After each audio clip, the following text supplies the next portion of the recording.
Let's go to Felicia. First of all, thank you so much for coming and sharing your knowledge and passion with us. So when you were talking about the willingness to try and redefining what confidence is, it struck me hard. How? Because in the sense of, most of the time when you think about confidence, you talk about confidence, competence, and everything that you need to do. But how do you get competent? Is by you taking the action. And a lot of time, because we're so focused on other people, what they think of the things we want to do, that we're not even trying. And I know for sure that's what held me back. So recently I took the action of just saying, hell with it. I'm just going to take a step. And what that was for me is putting out a conference, right? So I'm going to do a women's conference. I've been trying to do it. I've never done it. And I just decided to reach out to experts, whether they say yes, great. If they say no, what the heck? And lo and behold, everyone is saying yes. And I'm like, whoa, all you needed to do years back. Okay, well, hold on. Mhm. Don't you dare do that. What? Don't you dare do that. Okay. Don't you dare invalidate. I should have. You know what that is? That is literally, you just took a success and turned it into a sledgehammer. Amen. Yeah. Do not do that. You know why you didn't do it then? You weren't ready. Good point. You weren't ready. And so when part of what I want everybody to also, like, I'm so deep in this research around mindset patterns and the way that we talk to ourselves. And this goes into the RAS. We are critics. We are not cheerleaders. And I want all of you to relearn how to be a cheerleader in your own life. Because if you don't cheer for yourself, who the hell else is going to? And if you have children or people that you mentor or people that you want to inspire, if you're not doing it for you, how are they going to learn to? Mm-hmm. And so, yes, you coulda, you didn't. Beating yourself down over what you didn't do, only based on evidence, decreases your motivation to take action.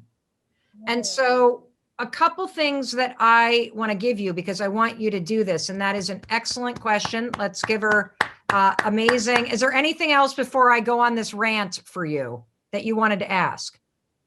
No, go on the rant. I was just going to say, how do you get that level of confidence every single time to take the action when you I'm going to tell you. First of all, it's a push. It's not a feeling. So you're going to use the 5-second rule 75 times a day. The moment because there's this gap, like this is where all of the research and the work, and look, the book has been out for 4 years, millions of copies, 33 languages, most importantly, tremendous research. There's a 5-second window, everybody, that defines your entire life. There's a 5-second window that will determine what this conference is and isn't.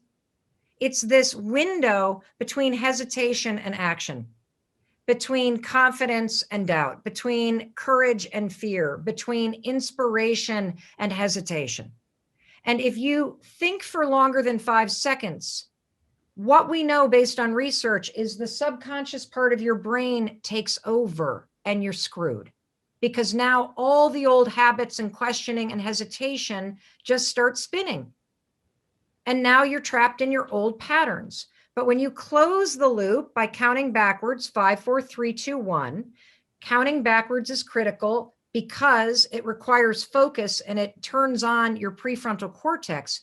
You now have a moment where you've got the part of the brain activated that gives you focus and control. So you got a chance to try. If you don't move within those 5 seconds, you'll still be thinking about calling that person 5 days from now because this part of the brain took over. And so you're going to do 5, 4, 3, 2, 1, and you're going to push yourself. Here's something else I want everybody to start doing, especially because it's cheesy. You ready? I started doing this during the pandemic. And look, the pandemic kicked me in the face, just like everybody else. Okay. I mean, everybody's life turned upside down. For me personally, it had always been my dream to host a daytime talk show. And I got 5 minutes notice at CBS Broadcast Center right after we finished taping our 157th episode of the year that they found COVID in the building. The show was canceled. Grab your crap and get out. No time to say goodbye to 135 people. Dreams gone, out the window. By the time I drove back to Boston, Houghton Mifflin had canceled the book contract. Within a week, every speech that had been booked for a year had been put on pause. And look, I'm okay. I've been saving money like it's my job for the last 5 years, because my origin story is 12 years ago. I was about to lose my house. I couldn't pay for groceries. I didn't have a job. So I started like feeling like, what am I going to do? Holy cow, I can't go back there. But now I'm in a pandemic and now my kids are coming home and they're freaking out and I want to kill them all because I'm angry that they're not feeling more grateful that they're safe and they're bitching about spring break. And I'm going on and on and on. And I'm going down this negative spiral. And then people that I know start to die. And then it gets really scary. And so I started waking up every morning just like you probably did. And I'm like, my gray hair is down to here and my eyes are like sagging down. And I didn't have any words. I couldn't give myself a pep talk. I would stare at myself in that mirror and I'm like, damn, you look tired. You look terrible. Whew, woman. You know, like, I don't even know if you should like leave the bathroom. Like, I literally had no words. So one morning I'm looking at myself and I'm just feeling so down that all I could honestly do was raise my hand and give myself a high five in the mirror. That was it right there. That's right, Jill. Just, that's all I could do. And it felt good. The next morning I woke up.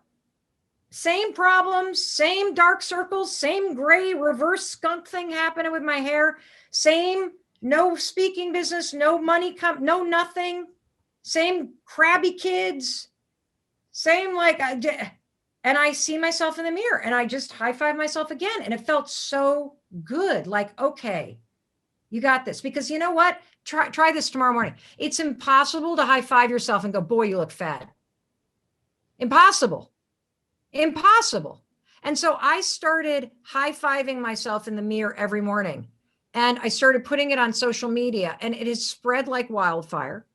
And I started digging into the research. There's all this incredible stuff. I can't wait to teach you in future stuff around something called neurobics. I know it's a stupid name, but we're talking to the world's leading researcher at UCLA. This relates to dyslexia. It relates to neuroplasticity and the way that neural pathways develop and connecting the right and the left side of the brain when you do physical movement with something. It is so amazing.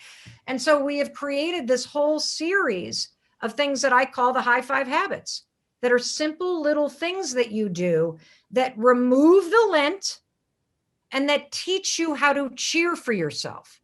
So one thing I want all of you to be putting into your daily practice is don't you dare ever leave a bathroom without high-fiving yourself in the mirror, particularly because it's cheesy. You will start to notice that you look forward to it.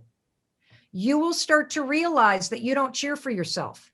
You will start to see, I realized, Felicia, that for decades, I used to stand in front of that mirror and be like, look at my neck. Oh my God, my chin. I'm like a freaking puppet. I mean, you could kill somebody with this thing. Get out of here, Jay Leno. Check out Mel Robbins' chin. You would literally, you don't even realize how negative that dialogue is. And so one high five at a time, we're going to start removing it. And 1, 5, 4, 3, 2, 1, trying, remove it. When you see that you are now feeling this wave of insecurity and the lint is building in your mind because you're now so focused on what they're thinking, locate yourself back in here. This can be your day for personal growth. This can be that day you committed to and you remember and you go, that was the day I got myself a community. I got better coaches. I committed to making my life the absolute best that I could. This is that day. Make today your growth day. Click the button on this page and sign up right now.